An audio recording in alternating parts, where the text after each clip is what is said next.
Hello and welcome to the Reason Roundtable. This is the podcast of free minds, free markets, and free takes. I'm your host, Peter Suderman, and we have a great show lined up for you this week. We're going to talk about the big, beautiful bill.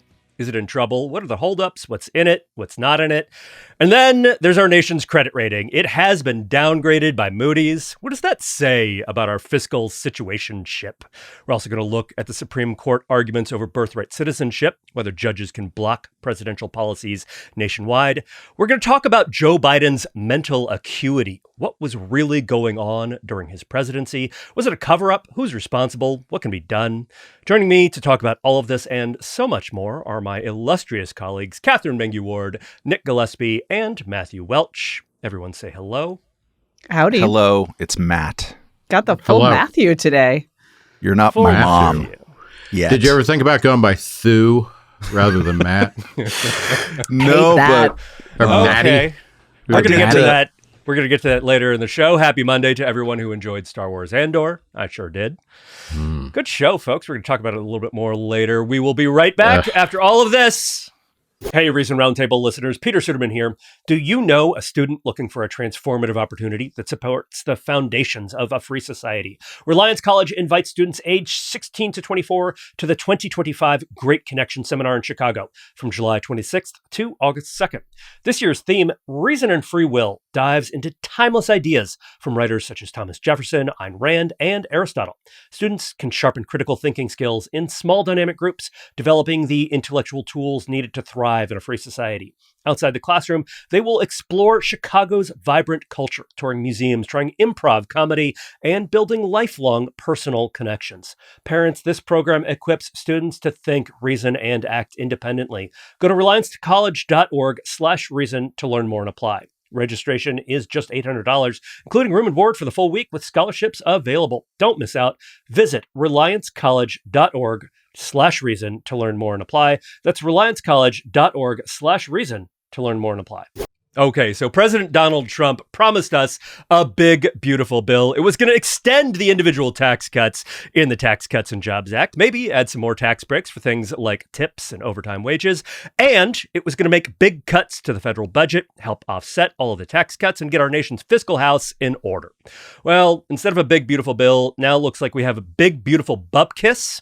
House Republicans can't agree on what should be in the legislation, and the votes just aren't there. Republicans in Congress say they will get this legislative monster over the finish line, but at the moment, not at all clear how.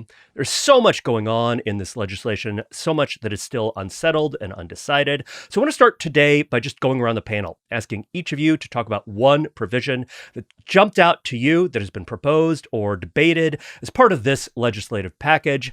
Katherine, let's start with you. What do you want to highlight? I, as you know, hate babies. So I want to talk about the MAGA accounts, the newborn accounts, which are, to be clear, different than the child tax credits, different than 529s, different than the several other complicated tax protected savings accounts or other investment vehicles that you might use for your children. This is a new thing. It's just one more excuse to use the MAGA acronym. I think I actually now can't remember what the MAGA stands for, but it's, something growth account. Make America growth account. Yeah, something like that. And this is exactly not the sort of thing you should be doing if you are attempting any form of fiscal discipline, just anything, even a little bit. And that might be the kind of thing you would want to do if, I don't know, just for example, you had recently been downgraded by Moody's. But this is a new entitlement, and it's a stupid entitlement because it is going to be fairly expensive while not reasonably shaping behavior in any way, shape, or form. Elizabeth Nolan Brown has done great reporting on how paying people to have babies in any kind of form doesn't really work. And right now, at least, there's no clarity at all about what you could use the money for, what the restrictions on it would be, whether there's matching, no information. So per usual for a Trump proposal of this kind. Can you use it to pay off porn stars while you're in an election cycle? You can. You have to, though. You have to start spending it when you're 18, and you have to finish spending it by the time you're 30. That is one thing we know for sure. So I guess, you'd have to kind of plan ahead a little bit there. I'm sorry, what regulatory body will be determining what you can and can't spend this on?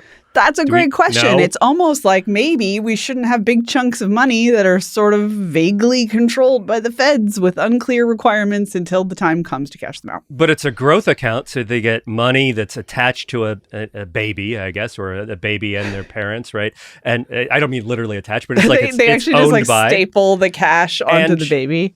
No, I mean, on the one, I'm being a little bit facetious here. On the other hand, like go back about 20 years. You remember during the Bush era, the Grover Norquist argument was that if you had ownership, right? The Bush was going to create the ownership society, and this was predicated on the idea that if people were invested in the stock market in particular, or if they owned homes, they had a kind of stake in America, and that made them a bunch of things more likely to just be financially stable personally, but also more likely to vote Republican. Doesn't this seem like sort of a twisted version of that? So this is actually, not only is it a twisted version of that, it's also a version of something that came from the Democratic side, right? So there are baby bonds. That was like a Cory Booker and others like those.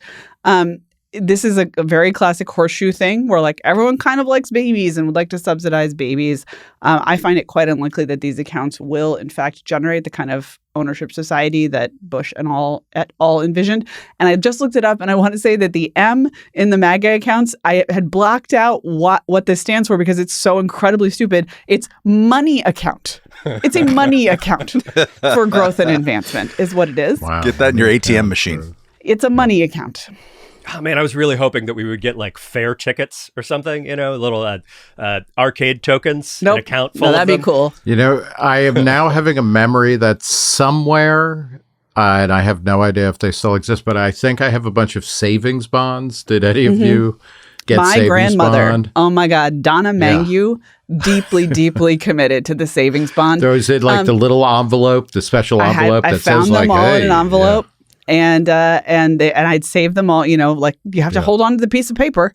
That's My right. name is spelled wrong on a few of them, which is not a touching testament. Does your family not even know how to spell your name? It's hard, to be fair. It's interesting because isn't Trump? So these are going to be $1,000. Isn't he offering illegal immigrants $1,000 to like leave the country? I mean, this must be like he's like this is his tip amount when he has a good night in Atlantic City or something like that. Well, and I think we're going to talk about this later, but we also have this debate happening right now over birthright citizenship, right? So there's presumably a class of newborns that are both eligible for the newborn account and for the get out of the country premium, well, depending or on what something. state you're in, right? Right. Or maybe you'll see people going back and forth from like Texas to Maryland, And it's just like, kind of like ka-ching, and I get ka-ching, $2,000. Yeah, I get $2,000. Just have them invest all of it in OpenAI and Anthropic. They're going to be rich. Everybody will be fine. Matt, Or, speaking what's of the WorldCoin? What's the Trump crypto company? WorldCoin. there you go. That's how you get things like that. done in America. Is you give Trump, you buy some of that Trump crypto, and then you get a dinner with the president, and you say, "Here's what America needs. What America needs right now is Matt Welch." Speaking of things, let's start with Go up and do a Google image search on the board of directors for that WorldCoin. It's just amazing. So many people named Trump and so many people named Witkoff. Oh yeah. And then just a bunch of eagles, bearing claws, douche bros. It is awful. Congratulations, America. My thing is not a single policy; it's a cluster of policies, in which Katherine's is one of them too. Which is to say that all of these little tax breaks, no tax on tips, no tax on the half with your time and a half overtime. Raising the deduction that seniors can take on their taxes. All of these are temporary.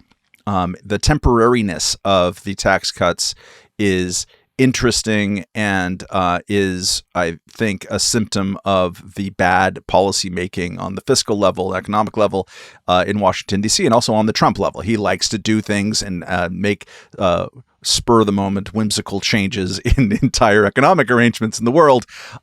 This doesn't necessarily get you the thing that you want to get. For instance, the expensing, full immediate expensing for different types of business investment. It's a big deal. The Tax Foundation, which wants a more simplified tax policy and to promote kind of pro-growth policies, said if this part of the bill had made the cost recovery provisions permanent, they would have been the most pro-growth part of the entire package. But they expire in 2029. Like if you're going to build a factory, it's kind of a long-term decision to do things, and you want a certain amount of legal stability out there. And by having a thing that expires so quickly, you don't provide that. So as they put it, the temporary improvement in the tax treatment of initial investment costs severely undercuts the intended incentive. So it's not going to be helpful. We'll see this much more discussed, not on the business expense, but on the personal stuff. And it just reminds me, right? Remember when Republican presidential candidates would say, I want the tax code to be able to fit on the postcard, one side of the postcard. And everyone's like, yay. They don't mean that. They never meant that. What they mean is they want it to fit on the size of a landmass, the size of more or less Nebraska, which is the one that doesn't have any hills. They want it to fit on a CVS receipt. On a CVS receipt, readable from space. But also it like self-immolates in 3 years. So like it's nonsense. You need the barrage of lawyers to figure out how to comply with all this stuff. The Tax Foundation's conclusion about the whole suite of things, they don't like temporary tax cuts, generally speaking. But also because this thing had so much administrative burdens on the IRS and who's going to figure this out, as you guys were mentioning before, they say, while temporary tax policy is usually ill-advised, if it means that these provisions expire as scheduled and don't receive a permanent place in the tax code, it would be for the better, because it is so like carved out, aimed at special interests, and a mess. So as these things pass, and I kind of expect it to pass at some point, I think this is a direct connective tissue to the Moody's segment that we're going to get to soon, which is that, of course, it's going to blow a fiscal hole even wider. And that is bad for America, and we're seeing the results of it right now. What's that old Norm Macdonald joke about CVS receipts? It's like, you think a CVS receipt is long? You should try reading a book. Every single time that a man retells me a Norm Macdonald joke, I'm like, still no. I would like, just note, it's fine. No, you got to be still yes. Norm Macdonald is the absolute greatest. This is what happens in history, and the greatest comedian in history. He never told a joke with a punchline. His punchlines that like a traditional punchline that was a twist. The twist was always, it's just exactly the thing that you already know, and that's the world we live in. Convinced yet, that is Catherine? Already the world we live in. If you spend 5 more minutes, Peter, I think it'll seal the deal. Norm Macdonald is the greatest comic, and we can start talking about movies. Norm Macdonald is the greatest comic in history. I yield. All you have to do. I fully yield. He's like Bob Dylan, too, where his jokes are better when they're covered by other people. Right? Oh, no. And I would say in this case, the tax policy is a Norm Macdonald joke, because the reason that we are in this mess to begin with is that the Tax Cuts and Jobs Act, all of the individual tax cuts were temporary, and they were temporary but assumed to not be. They scheduled them this way as a budget gimmick because they couldn't make hard choices 10 years ago during the first Trump term. And now they're not able to make hard choices again. And they just assumed, well, because they're individual tax cuts, no politician is not going to want to extend them. But now, of course, they have to package all of this into this big monster bill, just like Joe Biden did with his BBB, Build Back Better. And it's the same mess all over again. And they're just doing the exact same thing again and proving that Norm Macdonald was right about everything. Nick, what was Norm Macdonald right about in this bill? What do you have? Well, he was right about Hitler. As you recall, on several late night shows, he said, like the more I hear about this Hitler guy, the less I like him. Yeah. And, I think he's right about that. I realize, maybe not Tucker Carlson, Dave Smith, Daryl Davis. Well, Daryl Davis is still anti-Hitler, right? But what about Daryl Dawkins? Daryl Dawkins, Chocolate Thunder.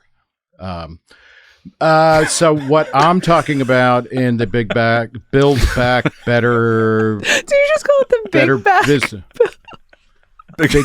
Big Back. Build Back better.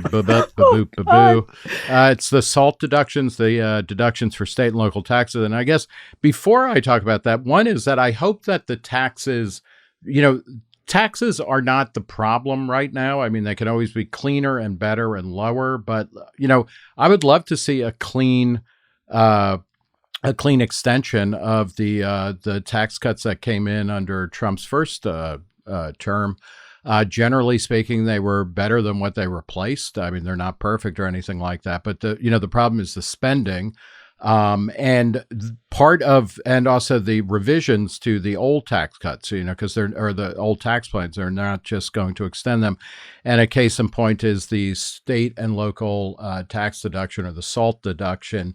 Prior to 2018, there was no limit on what people could deduct from state and local taxes when they were paying their federal taxes. That was a policy that heavily subsidized wealthy people in blue states. Then it got limited to $10,000, which I thought was a good choice because it both raised revenue and it also, forces or it at least makes visible, what state and local taxes are, so that people might lobby to actually change things about that. Some of that was offset by an increase in the standard deduction and all of that. But now Trump is saying, or the Republicans are saying, they want to move it from $10,000 to $20,000 per person and $40,000 per household. And that's bad. That was like one of the best parts of, to a $30,000 fix. There's a couple different proposals floating around, but they want to increase the state and local tax deduction, and that's just bad. It's bad policy. It's stupid. It goes against the first version of the law that was passed, and I'm against it. So that's that. I feel like I should say, like, a lot of the things that we've objected to here are tax cuts in some form, or money that is going back into people's pockets, right? Right. So I just want to, I feel like a listener could be like, I thought you guys were against taxes. And so I feel like it's worthwhile to just kind of reiterate, when you get this level of complexity and when you get this level of uncertainty, that's the thing. That's the thing that we're talking about here that we think might be bad. I know we're like, it's not fashionable to like Charles Murray, speaking of, anyway, for good reasons sometimes. But I do think his general idea, if we could replace very, very complex tax laws with kind of cash grants, block grants, very simple vouchers and credits, that might theoretically be a good idea. It's just that we're always doing this in addition to. We are always like adding complexity, and that's the thing we're objecting to. Well, we don't even have a discussion anymore about what are taxes for? Taxes are there to pay for the government programs we want. You don't even hear that. Nobody is talking about actually balancing the budget. Nobody's talking about simplicity or transparency and visibility. It would be good if the idea of taxes is to make people think about their spending decisions in any way, shape, or form. The fact that half of this stuff is invisible, makes it hard to even understand what it's for. The thing that I would note about the SALT taxes is that there was, I believe, a Republican from, I want to say it's New York, it could be a different state, but one of these sort of blue states, like one of these kind of moderate types from a big blue state, who is arguing for a bigger SALT cap, right? Like a sort of like a higher SALT cap, right? So that would benefit his constituents in New York, and saying, well, maybe what we really need to do is offset that by allowing the top tax rates on top earners to go back up. Basically, a tax hike on everyone, at least on that applies to the entire country and to high earners across the entire country, in order to keep the SALT deduction for his constituents in a big blue state. And in particular, if you look at the people who get the most out of SALT, it is people who are quite well off. They tend to make $400,000 a year or more, and that's where live in these sort of big government blue states where there's a lot of state spending. The provision I just want to highlight very, very quickly are the Medicaid cuts. This is probably the biggest thing you've heard about here, and so there are two things that I would point to. The cuts that have been proposed, to the extent that we understand exactly what they are, the bill that passed in the House Budget Committee passed up to the Rules Committee last night. Apparently there were some changes, maybe even to the Medicaid provisions. So it's hard to know exactly this morning where the Medicaid stuff stands, but just over the past couple of days, if you've looked at what was being proposed for Medicaid, the cuts that are being proposed don't even take us back to the baseline trajectory from the last 5 years. And so this is in some ways sort of not even getting us back to the expected spending increases that we had just over the past few years ago. Remember that when we talk about cuts in Washington, cuts are always cuts from expected spending, not necessarily actual cuts to current spending, right? And so just thinking about cuts that way helps sort of change, should help you figure out what it is that you think about the Medicaid part. The other part is that a big chunk of the Medicaid savings that have been proposed come from a moratorium on what are called Medicaid provider taxes. And this is just a big gimmick that states have used to boost their Medicaid spending. Basically, they tax the providers, but then the way that Medicaid spending is structured is that then they spend that money on the Medicaid program, right? And so that goes into their state Medicaid funding. But when states spend money on Medicaid, they get more money from the federal government. And so the idea is they just use this to juice the federal portion, right? They use these taxes that then they push back into the program, and then they pay the providers even more than the taxes that they're applying to them, right? So it's just a way to scam the federal government and get more money out of the federal government. This is not a good way to fund a program. And there's something like $80 or $90 billion worth of savings just from putting a moratorium on new taxes. That's not even getting rid of the taxes that are already there. Okay, so we talked about the deficit. We've talked about a bunch of provisions here, but I just want to talk a little bit about the deficit effect here, because there was an exchange with a reporter and White House Press Secretary Katherine Leavitt, I believe this morning, certainly within the last day or two, in which a reporter in the White House briefing room just asked, is the president okay with this bill adding to the deficit? And of course, basically every independent score says that it's going to add trillions of dollars to the deficit over the next couple of years. And Leavitt's response: this bill does not add to the deficit. In fact, according to the Council of Economic Advisors, this bill will save $1.6 trillion. That is pretty much an exact quote. She said the intention of the bill is to get our fiscal house in order, and that it has the largest savings for any legislation that has ever passed Capitol Hill in our nation's history. Katherine, the other Katherine, what? That's not true, is it? No. It's not true. I mean, there's two things going on there. One is the Trump administration's longstanding and, frankly, highly rewarded habit of just saying things that aren't true like that, like real confidently. And people are like, oh, well, if you said it doesn't add to the deficit, it's probably fine. The other is budget gimmicks. There's just like always a way to make the math look like it doesn't add to the deficit.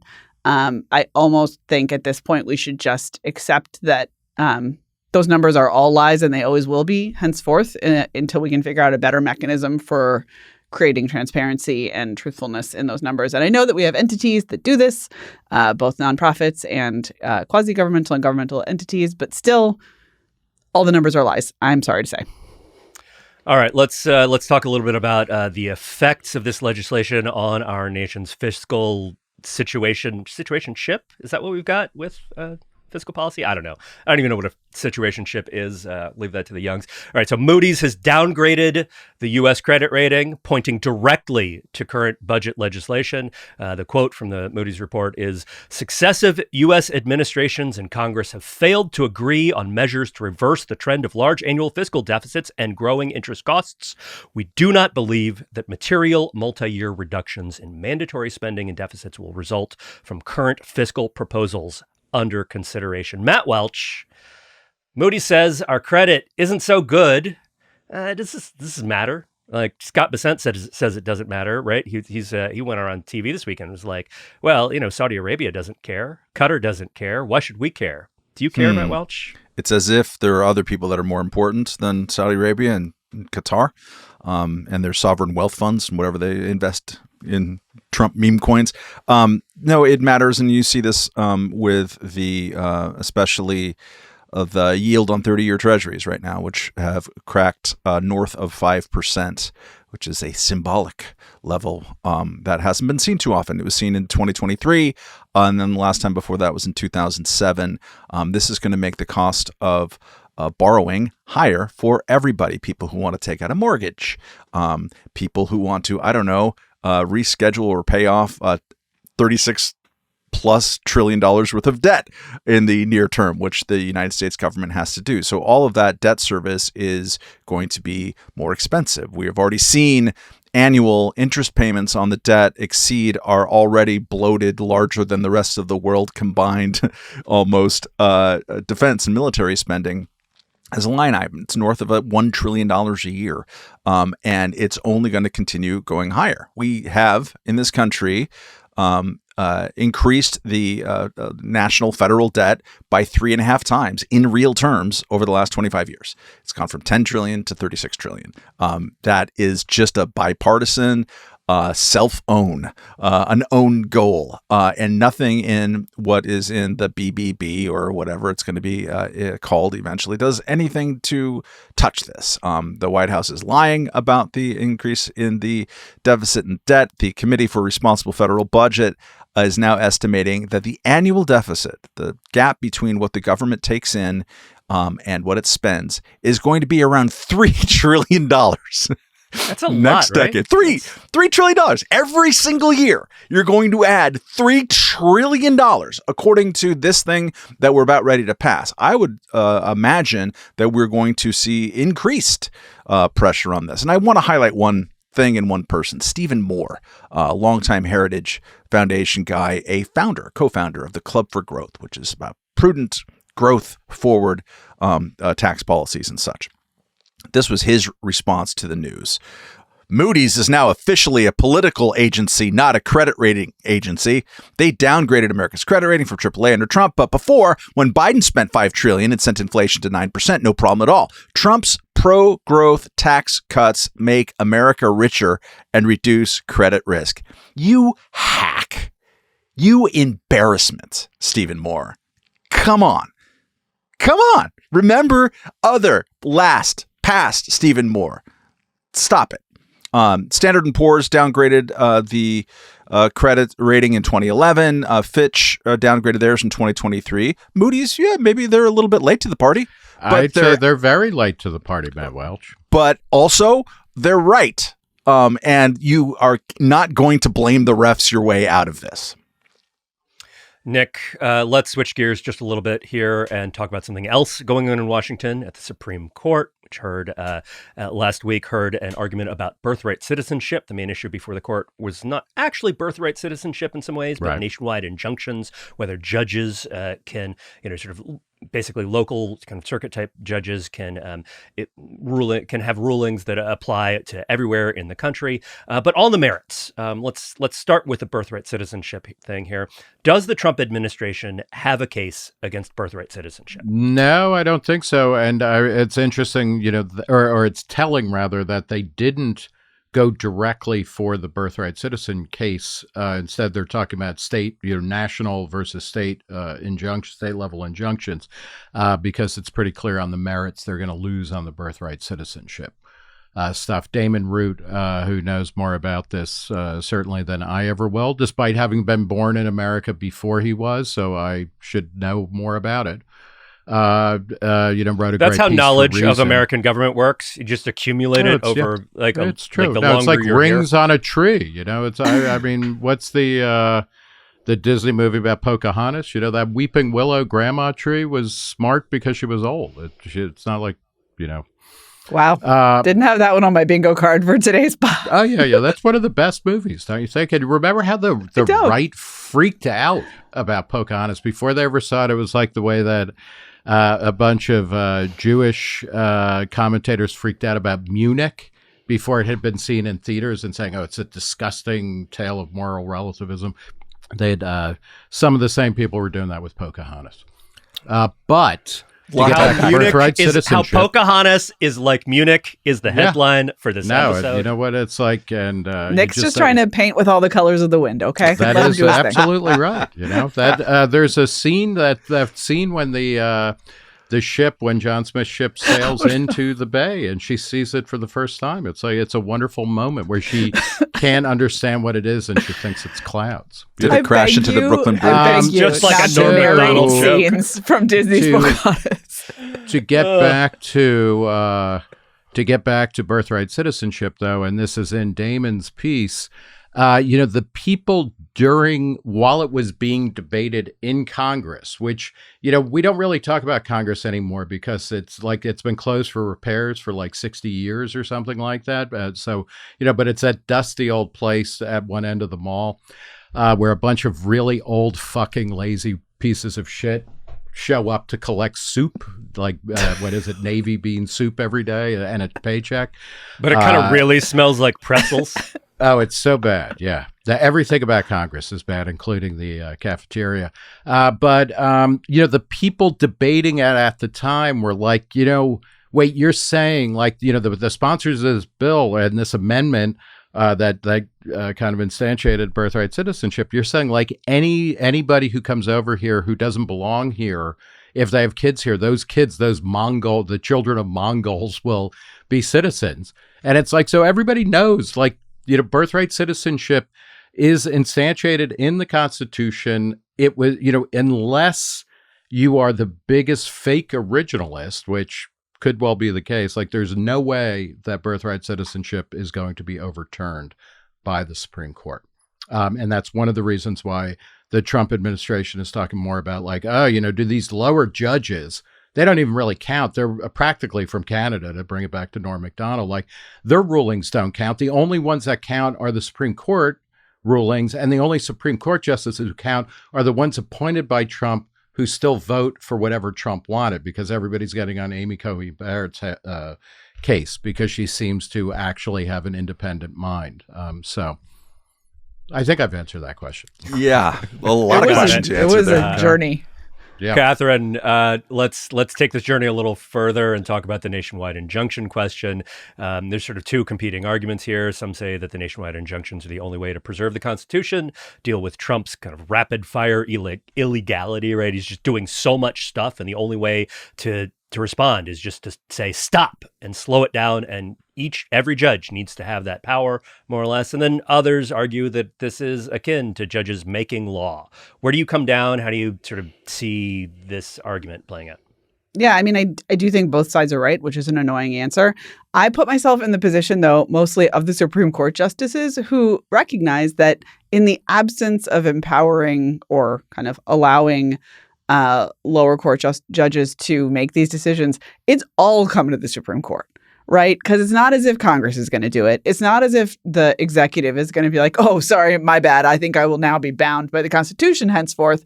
And so it's just going to be every day is a crisis day at the Supreme Court. And they've had enough of that already during the first Trump administration, during the Biden administration.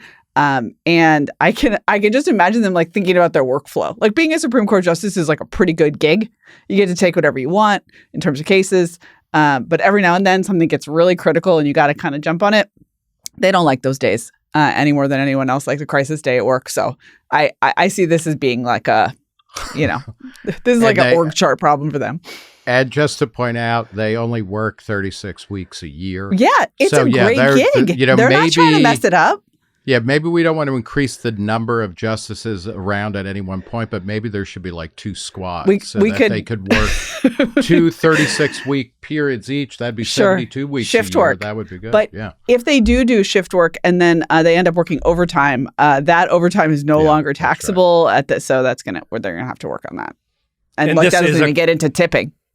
This is a consequence of Congress not doing its job. This is a consequence of Congress deciding that they don't want to legislate and make law and shifting everything to the Supreme Court. I think this is at least partially a consequence of Mitch McConnell, who we have praised and criticized, maybe not in equal measure, but done both on this podcast for many years. Some things we've said he's pretty good on. Some things we've said he's pretty bad on. But Mitch McConnell's whole theory was we just want to put as many Republican butts in seats in Congress as possible, and then we want to not do stuff except nominate judges. And so we got a lot of even very good judges who I think a lot of us like. We would say are good folks, right? And it's sort of basically like in line with our worldview. At the same time, what what McConnell didn't want was for Republicans to ever have to take a hard vote, to ever have to go on record as doing something where a Democratic opponent could run against them. And so what we ended up with was a Congress that the whole purpose was just to get elected and not to actually do anything except avoid doing stuff because the idea was, well, that's what the courts are for. That was bad. Okay, I'm going to switch gears one more time, Matt Welch. And ask you about something that Congress is not doing anything about, but that Mitch McConnell is good on, and that's tariffs. And in particular, I thought you were going to say strength training. Mitch McConnell, he could, deadlift like nobody's business. Man, I would love to see that. They've got to do something, right? Like just build anything, right? Okay, so there's a Trump post on Truth Social. Build anything, including your biceps, right? And the Trump post said, Walmart made billions of dollars last year, far more than expected between Walmart and China. They should, as is said, quote, eat the tariffs and not charge valued customers anything. I'll be watching, and so will your customers. This was in response to Walmart saying, hey, these tariffs, they're going to cost us some money, so we're probably going to pass that on to consumers by raising prices. Trump didn't like that. Matt Welch, what, if anything, does that tell us about who pays for tariffs? Well, it's an acknowledgement that it is the American consumer and the American companies selling to those consumers that are paying for the tariffs, which is something that Trump doesn't usually acknowledge because it's going to be the Chinese who pay the tariffs or whoever the hell. Of course, it's not true. It's an import tax. That's what tariffs are. So Walmart is a highly sensitive, high volume consumer goods store that doesn't have gigantic profit margins on their operations. Of course, they're going to be sensitive to these kind of costs. And even though they've diversified away from China pretty aggressively over the last couple of years, it's still a big chunk. And the other countries that they diversified to, like Vietnam and India, also got big old tariffs on them too. So stuff's going to cost more, and they're going to pass those things on. There's this sort of bubble of tariffs that's sort of coming due. It's a delayed reaction, like sometimes literally in the form of ships when they're going to come into port or not. Some of them have been turned around. And of course, we're going to see these costs increase. And equally, of course, especially at a time when these tariffs are really unpopular and deservedly so among the American people, the president's got to do something about it. So he's going to blame the victim. And you're going to see a lot of that. Work the refs, blame the victim. You're going to see this. It is an ugly habit of mind. And it is inevitable when you concentrate this much power into one single individual. I saw some reference that he's changed tariff policies at least 53 times or something so far in his presidency. Holy crap. So when this happens and there are predictably bad results, then he's going to lash out and blame other people. It's discreditable and predictable. And the only silver lining is that in that he's finally kind of admitting that, oh yeah, this actually makes people have less money. And so please, big Walmart, you be the one who do this instead of actual American voters who hate this. Matt, do you want to blame Steve Moore for this as well? Yes. Everyone, I think Walmart's easy out on this. For a long time, Walmart's men's line has been called George. I think they should rename it Donald and tell him that it's in his honor. And I bet you that he would then leave Walmart alone and start going after Target. I mean, one of the things that the Steve Moores of the world have done, and other people who previously had a set of economics that they're kind of hiding, as they've tried to claim that all of this frenetic activity on the part of Trump is just a way to eventually get to a place where we have lower tariffs globally than we did when he started. This is BS, of course. It's them trying to work their own ref named Donald Trump, and I do appreciate them trying in their own way, but it was never the goal of Trump or the people around him who are helping to make these deals, the Peter Navarros, the Stephen Millers, etc., Scott Bessent. So it's not true. And what happens when you are that close to power and you're attempting to influence it, you're going to corrupt yourself intellectually, and we're seeing this in spades all across the right of center spectrum. All right. Speaking of inevitabilities, we have to take a break before we get to our listener question. We'll be right back. The show is sponsored by BetterHelp. Mental health awareness is growing, but there's still progress to be made. 26% of Americans who participated in a recent survey say they have avoided seeking mental health support due to fear of judgment. When people hesitate to get help, it doesn't just affect them. It impacts families, workplaces, and entire communities. This Mental Health Awareness Month lets encourage everyone to take care of their own well-being and break that stigma. The world will be a better place if they do. Therapy is helpful for learning positive coping skills and how to set boundaries. It empowers you to be the best version of yourself. It isn't just for those who have experienced major trauma. BetterHelp has over 10 years of experience matching people with the right therapist from their diverse network of more than 30,000 licensed therapists with a wide range of specialties. BetterHelp is fully online. It makes therapy affordable and convenient, and it serves over 5 million people worldwide already. You can easily switch therapists anytime at no extra cost. We're all better with help. Visit betterhelp.com/roundtable to get 10% off your first month. That's HELP.com/roundtable to get 10% off.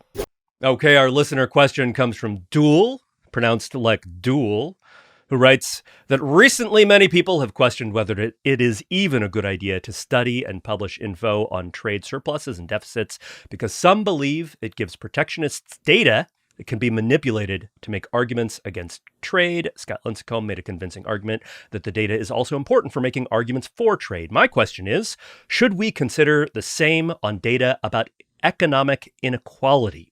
I find more often than not that data about economic inequality seems to be used to back arguments for government intervention. Can data on inequality ever be useful in making the case for economic liberty? Katherine, is the economic inequality data bad? I think the economic inequality data are bad in the sense that they are not, that they are much debated, right? So I think it is different than data about trade surpluses or deficits in that those numbers are pretty broadly agreed to on a factual basis. Economic inequality stuff, you can slice it 1,000 different ways, and people do. And economists love to fight about that stuff. And I think that that's, for a certain type of person, good, clean fun. And that we should enjoy fighting about what should and shouldn't go into indicators of economic inequality. I certainly do not think that any kind of broad-based effort to reduce the amount of data available to recreational or professional debaters about economic inequality is a good idea. Matt Welch, economic inequality data. What do you say? I get the heebie-jeebies anytime people want to instrumentalize the mere collection of data and information, like, oh, we better not do this because someone might use it badly, sends off all kinds of alarm bells for me. Like, if you're having trouble winning arguments, then you're having trouble winning arguments. Like, I'm not sure you take away the measurement of stuff that might get caught. And I'm sure Nick is going to tell us about some actually interesting data that comes from economic mobility and inequality arguments that do indeed go in the direction that we find more copacetic. I think from my point of view, it's like the question is, what do we want the government to measure and not? And the only one of those things that I have felt some kind of slippage personally towards, like, maybe we should stop measuring, is the way that the government and governments at all level hyper measure race. I've been infected by some of the beliefs of Camille Foster on this, that race is much more of a kind of a loose, semi-fictitious construct. It's not very helpful, and that is used poorly. It's measured poorly, used poorly. The late Manny Klausner also used to make that argument, which I found more persuasive over time as well. But in terms of just pure numbers, trade deficits, income inequality, to the extent to which that we want to know the world around us, that's part of the data collection. I got no problem with using it. Win an argument. Don't try to block information. Nick Gillespie, what do you think about economic I inequality like data. All data encode arguments. So like you have to both present data, but then explain why this data is good.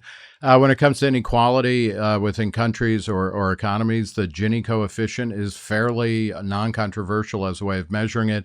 In this particular case, it shows that since the early 90s, basically inequality in America has been relatively flat.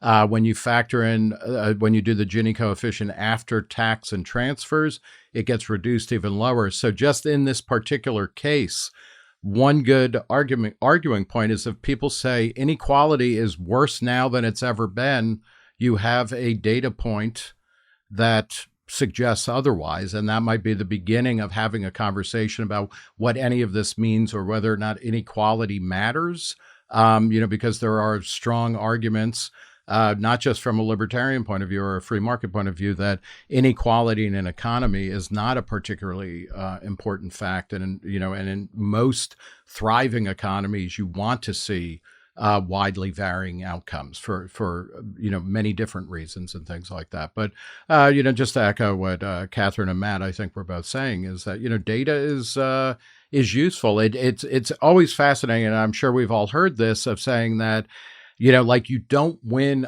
an argument with facts.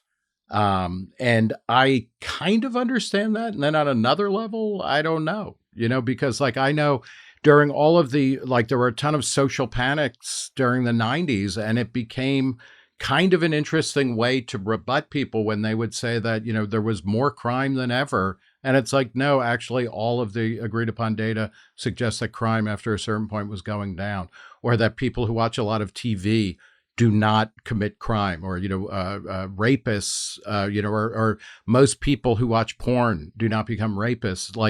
Having the data at some point matters, right? Because you're hopefully, we're all mini empiricists.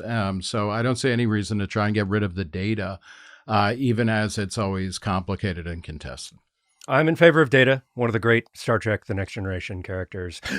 A reminder, we love to answer your questions. To submit yours, send your short, succinct, pithy, and otherwise not very long questions to podcasts@reason.com. That's podcasts@reason.com. Let's talk about the other big politics and media story this week, the concerns about the presidency of Joe Biden, who, as we all know, decided last year to abandon his run for a second term after a disastrous debate with President Trump, now President Trump. In that debate, Biden didn't just look sort of frail. He looked just not up to the job. He mumbled. He lost his train of thought, generally seemed not with it. At the same time, around that time, Biden allies were just well, he's sick.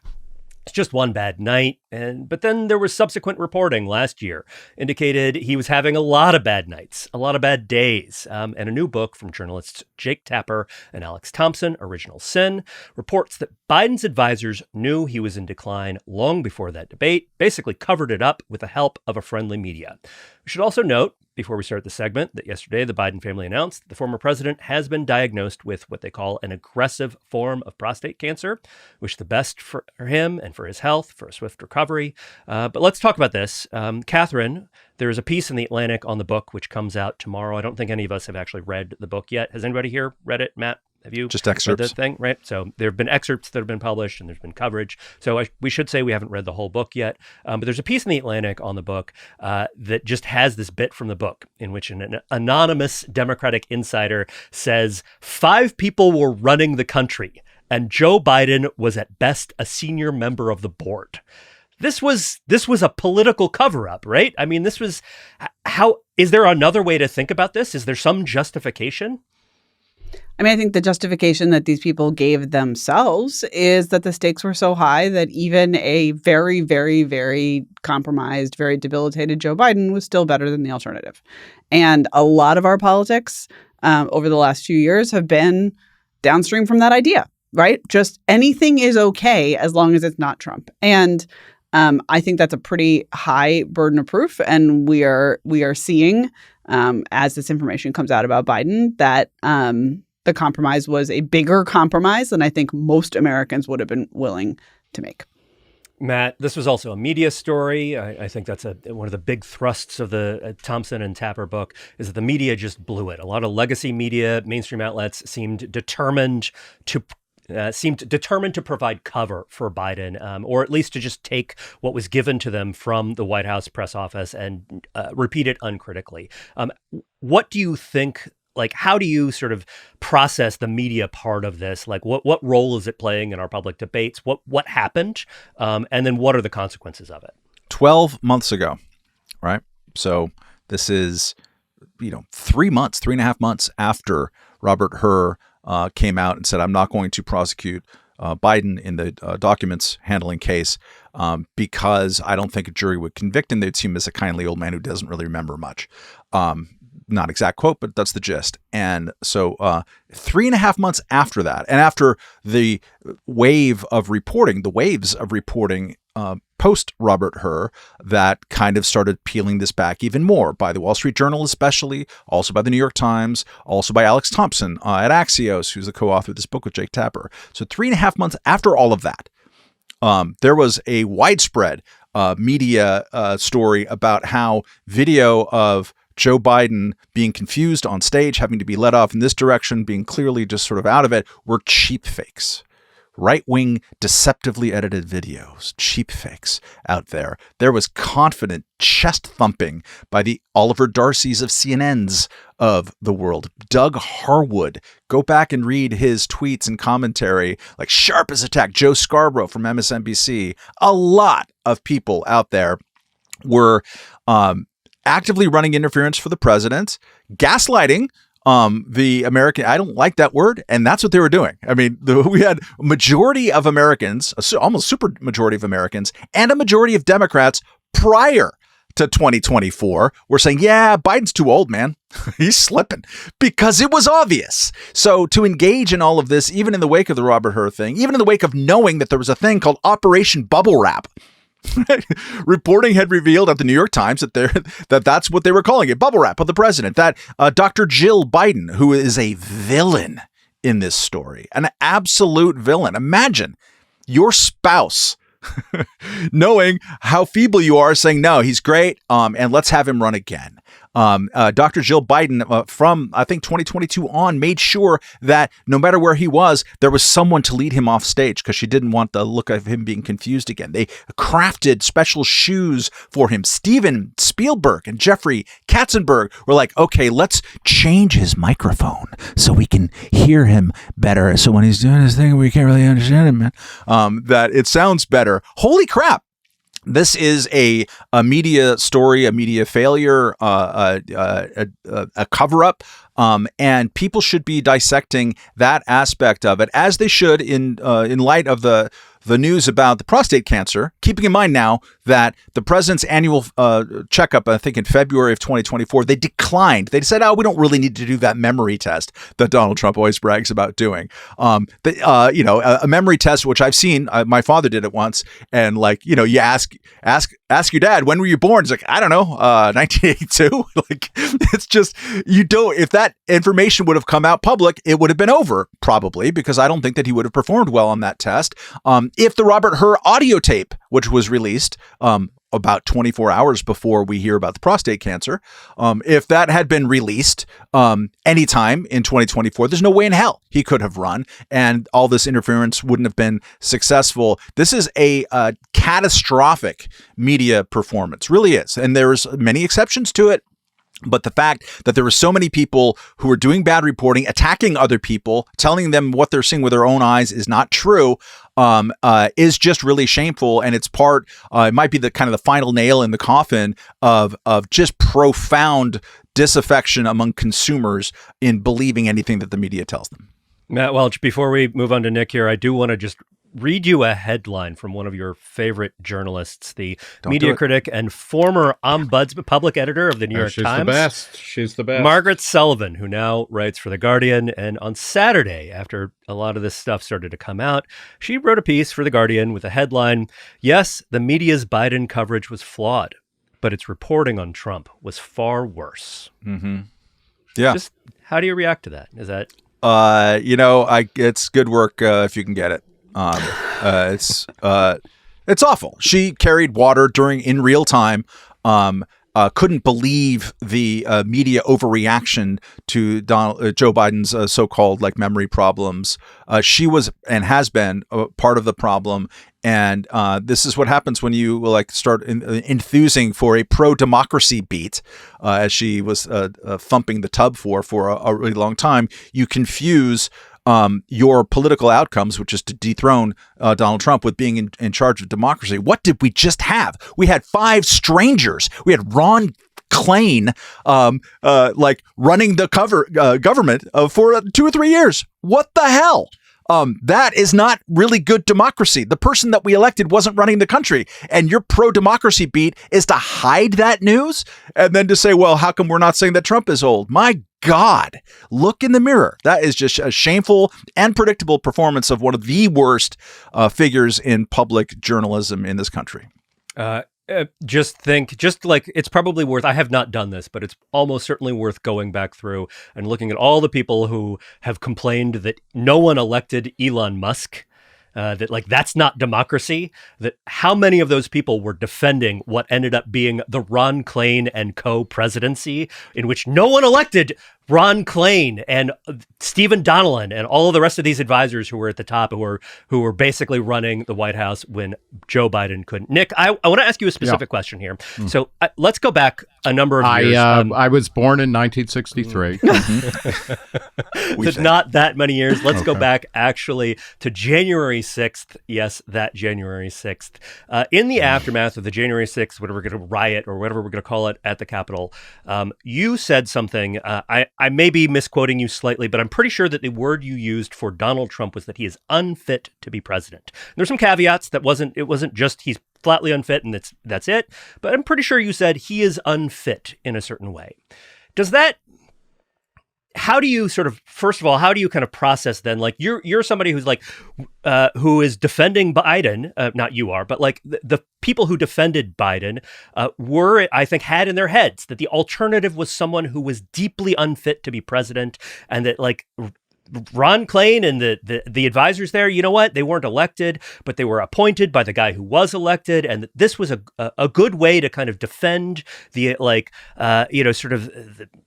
to defend America and to defend the idea of America from someone who was categorically unfit. Since you said that Donald Trump was unfit, how does that change your thinking about all of this, or does it?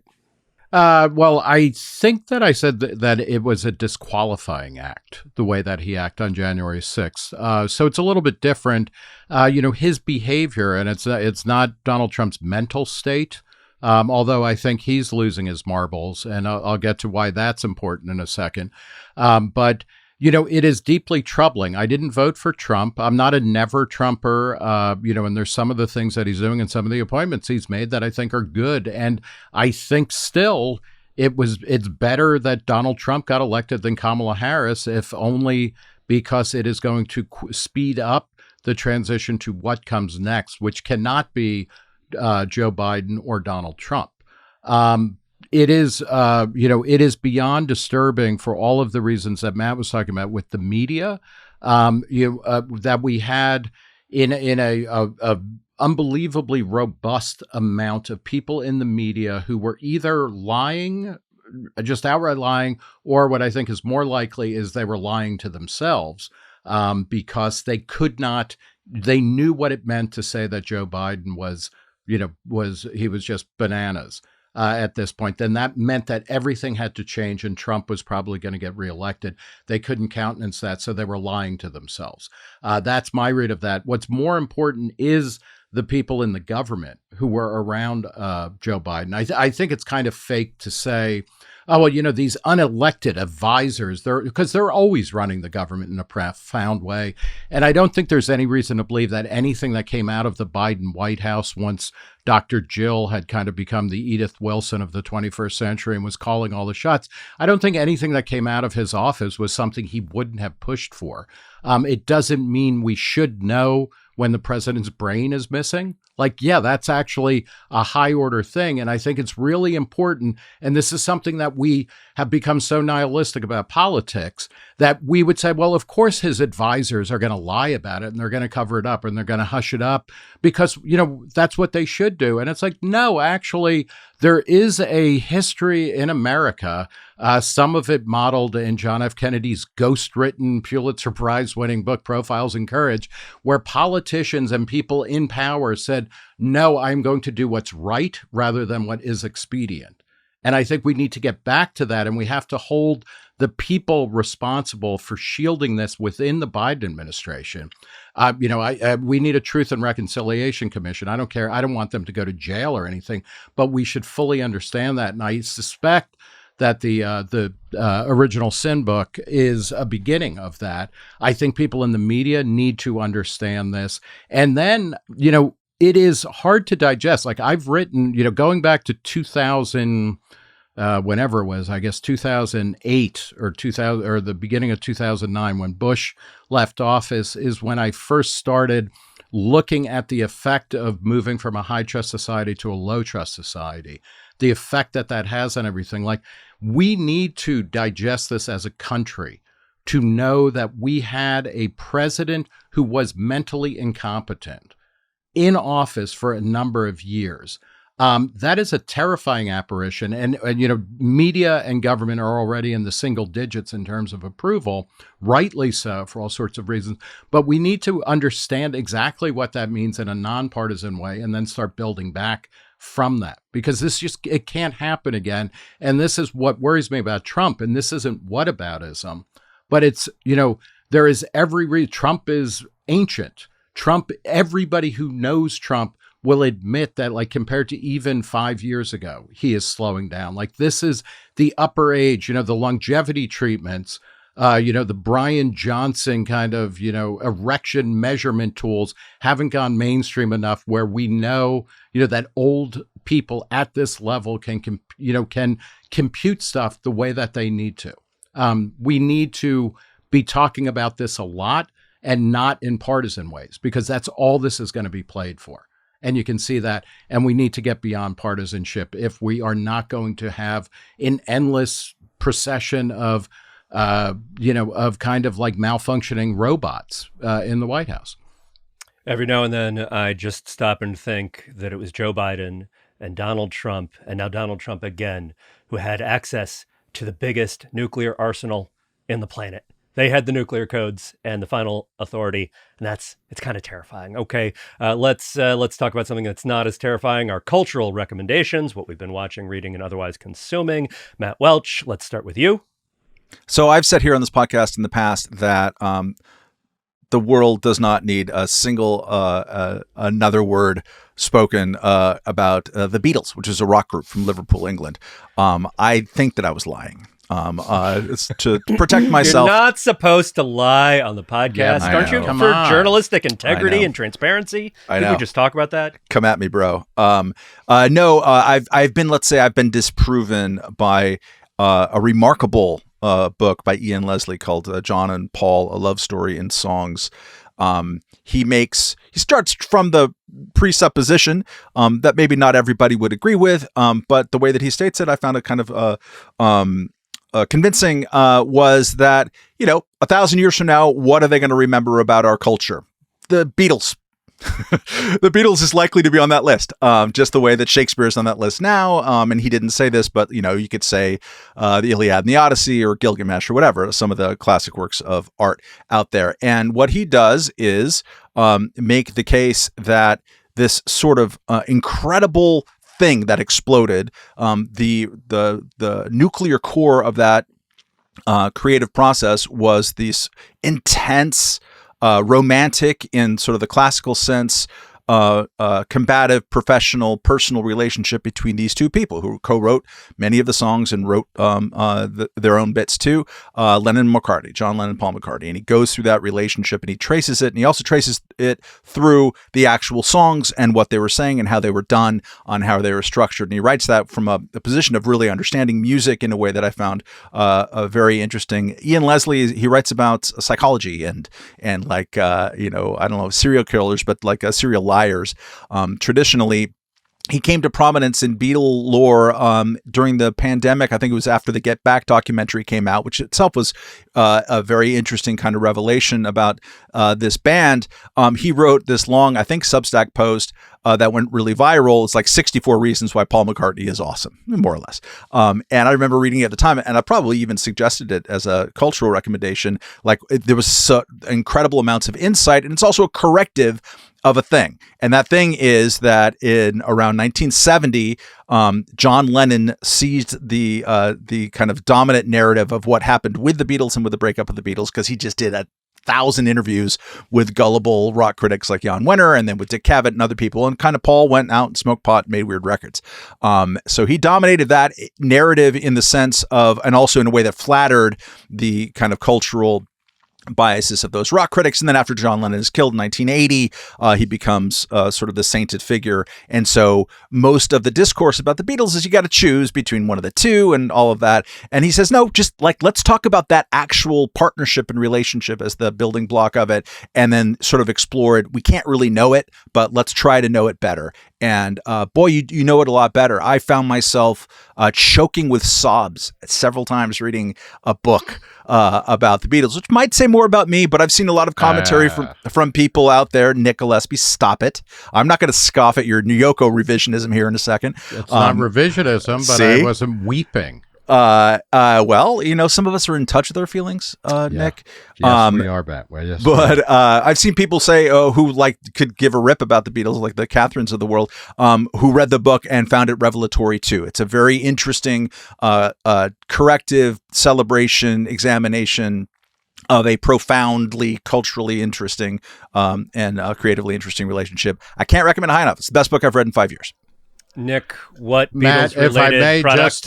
I have. But Matt, what does he say is the last song that they actively co-wrote? Oh, he has an answer to that question, and I'm not sure that I can produce it. But it's like it's like done by like 65, right? No, no, not at all. I mean, I've got a feeling like where they really co-wrote the song from start to finish, as opposed to like A Day in the Life, where it's like a mashup of 2 songs.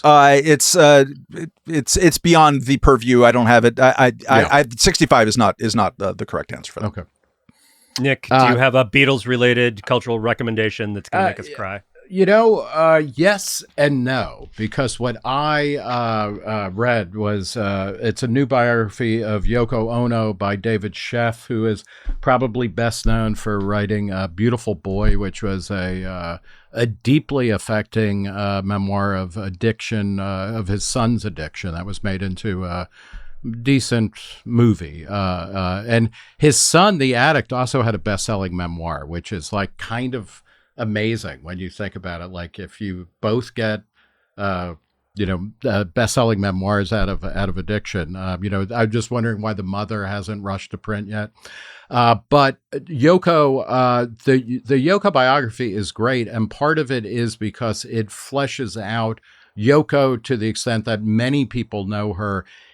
She is the woman who broke up the Beatles, and that is you could make an argument that her least interesting period of time is the time when she was involved with John Lennon and he was in the Beatles. She had a fantastic art career before, and a really fascinating art and music career after. And if you are at all interested in the history of 20th century leading into the 21st century avant-garde art, you should read the biography of Yoko by David Sheff. Her performance pieces in the late 50s and early 60s are fascinating. What drew John Lennon to her were a series of ways of doing art, like using language rather than paint, than actual images and things like that, and just shaking up an unbelievably stultifying and oppressive and boring monoculture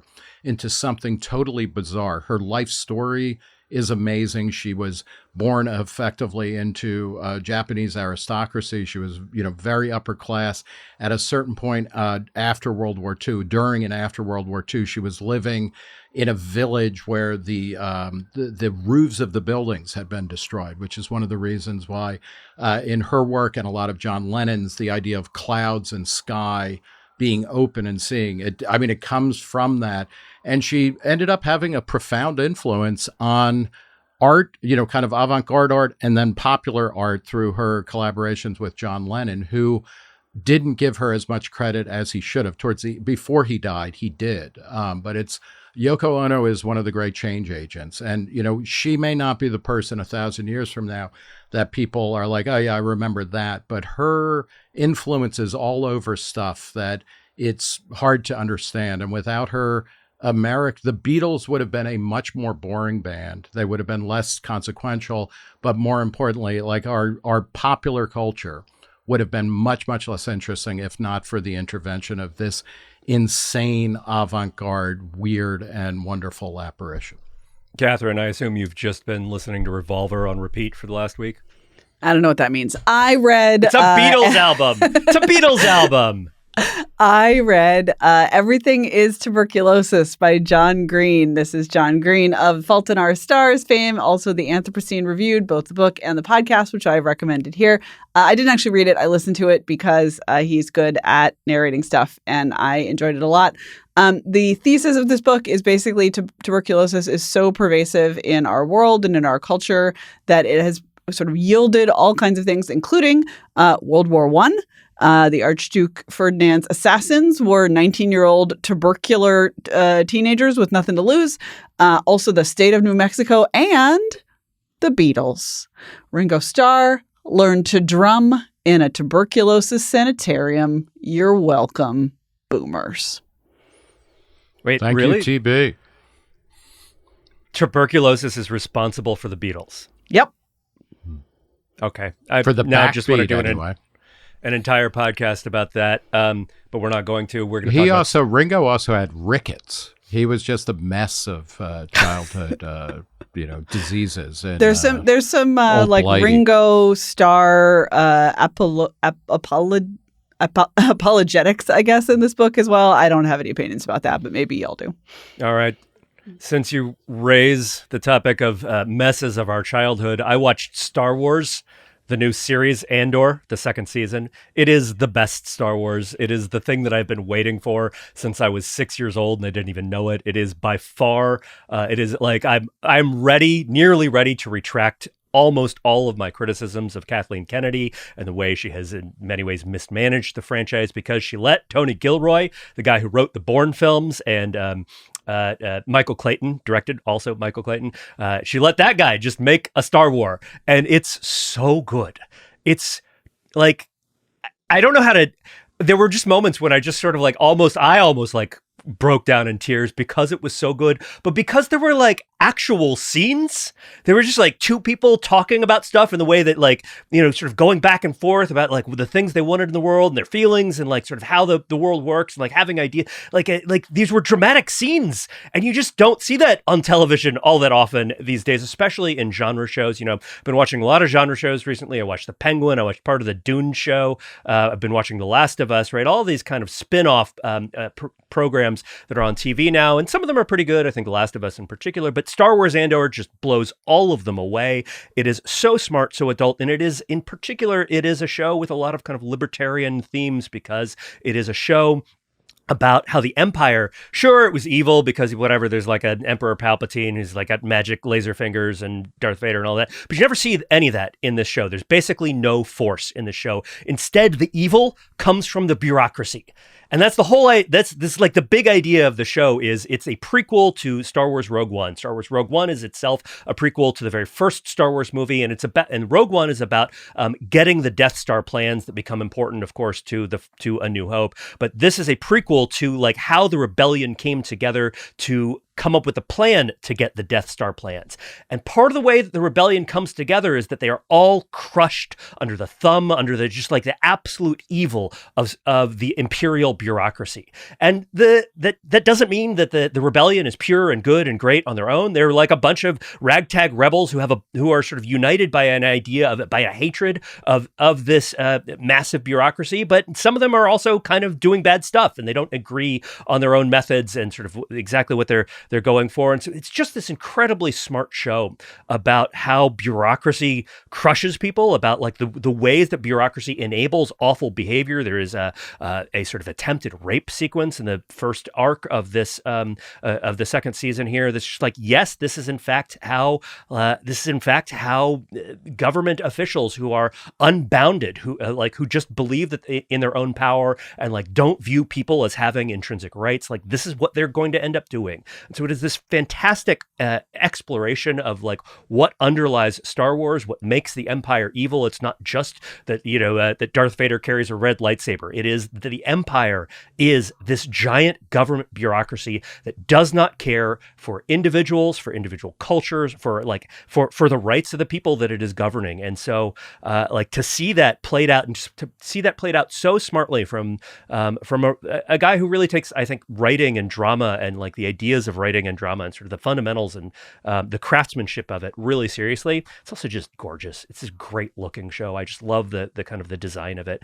And so to see this, it's just like, this is the thing that I have been waiting for, that I didn't even know I was waiting for since I was a kid, who every single sick day that I had when I was young, I would just watch the entire trilogy all the way through. And I can remember nearly every movie the first time I saw it, like important movies to me, especially.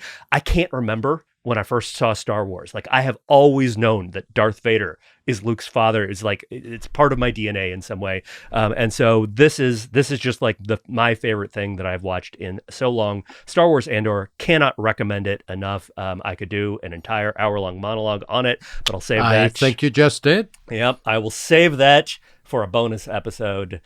Okay, that's our show, folks. Before we go, I do want to flag one upcoming event. You may recall Reason now has a debate series. It's called Reason Versus, and it pits Reason versus other publications on big issues that divide us. This June, we'll be taking on the City Journal, publication of the Manhattan Institute. We will be debating the proposition, legalize all drugs. Reason, you'll not be surprised, will be for it, and City Journal will be opposed. I'll be moderating. This will be on the evening of Tuesday, June 24th at the Howard Theater here in Washington, D.C. Or I guess in Washington, D.C., not here, because I'm in Boston this week. You can buy tickets now at reason.com/events. That's reason.com/events. Come out, see us debate. It's going to be a good debate. Nick, do you have anything that you want to add to our events schedule? I want to have a Reason versus between me and Matt, John versus Paul. Matt, let's do it. Okay. I've always been Team John, though. That's the problem. I'm going to make Katherine moderate that one. Okay, that's good. Yeah. And I was also trying to figure out, like, is the Cantina Band a version of the Beatles? They must be, right? I'm sure. I mean, it's the granny song from Paul. Your mother should know. That's what they're playing throughout. On June 3rd. Thanks. We didn't have that. That is now tattooed on my brain, like tuberculosis in my lungs. So on June 3rd in New York City, we're doing a live Reason interview speakeasy with Susanna Cahalan, who wrote a fantastic biography of Rosemary Woodruff Leary, who was married to Timothy Leary. It's called The Acid Queen, and it is a fantastic exploration of the psychedelic 60s that morphed into the violent underground that people like John and Yoko at various points supported, and what happened to the kind of psychedelics, to the 60s, to 70s terrorism, and the now psychedelic renaissance. But it's June 3rd. You can go to reason.com/events to get more information and tickets. Thank you, Nick. As always, if you like this podcast, you can support us by going to reason.com/donate. That's reason.com/donate. Thank you so much for listening. Like Star Wars, the Reason Roundtable will return.